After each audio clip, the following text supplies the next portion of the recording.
Hindi pa rin kaya ng Lakers pag wala si LeBron, minus 70 ang Lakers pag wala si LeBron sa loob ng court. Pero bago yan, Nikola Jokic na unahan na si LeBron James sa all-time triple-double made list. Nananatiling top-seeded team sa West Conference ang Denver Nuggets na may record na yung 7-1 matapos sa talunin nila kanina ang New Orleans Pelicans iskora 134-116 sa pangunguna ni Nikola Jokic na gumawa ng triple-double, 35 points, 14 rebounds sa 12 assists. Ito na nga pong ika-108 career triple-double ng 2 times MVP. At dahil dito naunahan niya na sina LeBron at Jason Kidd na may 107 career triple-double made. Ang matindi nga po sa ginawa ng current finals MVP, ginawa niya ito sa paglalaro lang ng 604 games samantalang si LeBron, kinailangan niya ng 1,428 games para ma-reach ang milestone na ito. Madaming NBA fans nga pong nag-react sa ginawang ito ni Jokic. Ayon sa isang fans, parang si Tim Duncan daw si Jokic.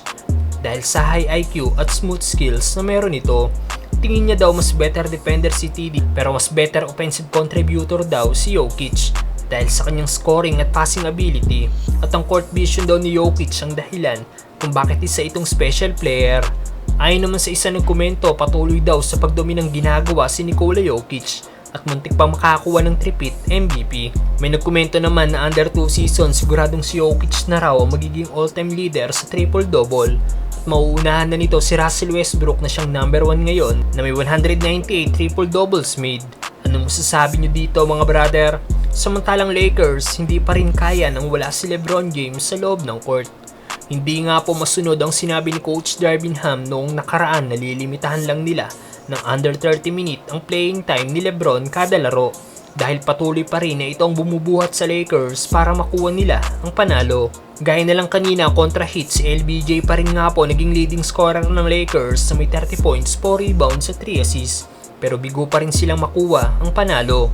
Bago nga pong laro kanina, lumalabas statistics na plus 47 ng Lakers pag naglalaro si LeBron sa loob ng court. Samantalang minus 70 naman ng Lakers pag si LeBron ay nasa bench. Meaning nag-i-struggle talaga na matindi ang Lakers pag wala si LeBron sa loob ng court. Gaya na lang noong third quarter laban sa Heat, nagkaroon nga po ng 10-0 run ng Miami nang inilabas si LeBron sa loob ng court. Maraming NBA fans nga po nagbigay reaksyon ukol sa pag-i-struggle ng Lakers pag wala si LeBron sa loob ng court. Ayon sa isang fans, nangangahulugan lang daw ito na magaling pa rin daw talaga si LeBron kahit sa ganitong edad. At tingin niya daw hindi talented ang roster na meron ng Lakers ngayon. Ayon naman sa isang fans, kailangan makabalik na daw si Bando na susi sa 1-3-1 zone ng Lakers dahil sa depensa at rebounding ability nito. Isa naman nagkomento na sinasabi daw ng mga tao na si Davis ang nagbubuhat sa Lakers pero ang totoo ay si LeBron James talaga. Anong masasabi nyo dito mga brother?